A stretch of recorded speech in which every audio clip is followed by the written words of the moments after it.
வணக்கம் மக்களே! நான் உங்கள் ஜே தான் பேசுறேன்.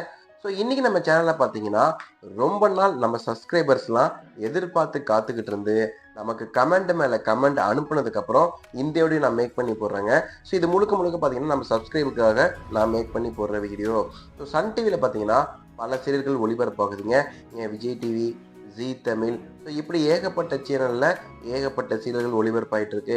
இருந்தாலும் மக்கள் மனசுல நீங்காத ஒரு இடம் பிடிச்சிருக்க சீரியல்னா அது சன் டிவியோட ஒளிபரப்பாகிற 3 முடிச்சு சீரியல் தாங்க.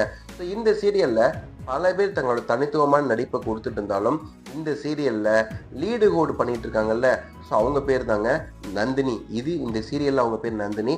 பட் இவங்க யாரு, இவங்களோட அண்ணன் யாரு, இவங்க எப்படி இந்த சீரியலுக்கு வந்தாங்கன்ற எல்லா டீலும் நான் சொல்ல போறேன்.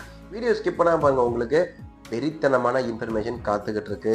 ஸோ நந்தினி இவங்களோட உண்மையான பேர் என்னன்னு கேட்டிங்கன்னா சுவாதி தாங்க. இவங்க பிறந்தது பார்த்தீங்கன்னா 1992. கிட்டத்தட்ட இவங்களுக்கு 34 வயசுங்க. ஸோ இவங்க பிறந்தது, வளர்ந்தது, படித்தது எல்லாமே கர்நாடகா தான். ஸ்கூல், காலேஜ் ரெண்டுமே பார்த்தீங்கன்னா இவங்க கர்நாடகாவில் தான் பண்ணியிருக்காங்க. ஸோ நந்தினியோட உண்மையான பேர் என்னன்னு கேட்டிங்கன்னா சுவாதி குண்டு தாங்க. சுவாதி குண்டுவா இருந்த நந்தினி காலேஜ் படிக்கும்போதே கல்ச்சுரல்ஸ், டான்ஸிங், அதே போல் நாடகங்கள் எல்லாத்துலேயுமே தனித்துவமான நடிப்பை கொடுத்து அங்கே இருக்கிற ஆடியன்ஸ் கிட்ட பாராட்டுக்கள் வாங்கிட்டு இருந்திருக்கிறாங்க. ஸோ அப்போ சுவாதியோட டீச்சர்ஸ் எல்லாருமே, நீ படிக்கிறதுல மக்கா இருந்தாலும் நடிக்கிறதுல மாசா இருக்கிற, ஸோ நீ படிப்புக்கு ஓரம் கட்டிட்டு நடிப்பில் கான்சென்ட்ரேட் பண்ணு, நீ வெறித்தனமாக முன்னேறுவேன்னு சொல்லி டீச்சர்ஸ் மோட்டிவேட் பண்ணதை நம்பின நம்ம நந்தினி பார்த்தீங்கன்னா ஃபோட்டோ ஷூட்டு, அதே போல் பார்த்தீங்கன்னா மாடலிங்கு இப்படி பண்ணிட்டு இருந்தாங்க. ஸோ அதுக்கப்புறம் தான் இவங்களுக்கு சினிமா நடிக்க ஆசை வந்துச்சுங்க. சினிமா நடிக்கிறதுக்காக இவங்க ஏறாத படி கிடையாது, ஏறாத ஆஃபீஸ் கிடையாது. இருந்தாலும் இவங்களுக்கு பார்த்தீங்கன்னா வாய்ப்பு மறுக்கப்பட்டுச்சுங்க. அப்படி இப்படி கெஞ்சி கூத்தாடி ஒரு படத்தில் நடித்தாங்க.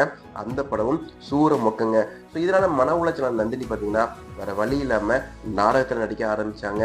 ஸோ கன்னடத்தில் பார்த்தீங்கன்னா யாரோ இவள் அப்படிங்கிற நாடகத்தில் நடிச்சிருந்தாங்க. அந்த நாடகமும் சூரமொக்க. ஸோ கர்நாடகாவில் நம்ம பேர் கெட்டு போயிடுச்சு. ஸோ தமிழ் சைடு வரலான்னு சொல்லிட்டு இவங்க முதல் நடித்த நாடகம் தான் ஈரமான ரோஜாவே. ஸோ கன்னடம் தெரியலனாலுமே தமிழை சூப்பராக கற்றுக்கிட்டு அந்த நாடகத்தில் இவங்க கலக்கலாம் நடிச்சிருந்தாங்க. இவங்களோட நடிப்பை பார்த்த 3 முடிச்சோட டைரக்டரு இவங்களை கூப்பிட்டு வந்து இந்த நாடகத்தை லீடர் நடிச்சு வச்சிருக்காங்க.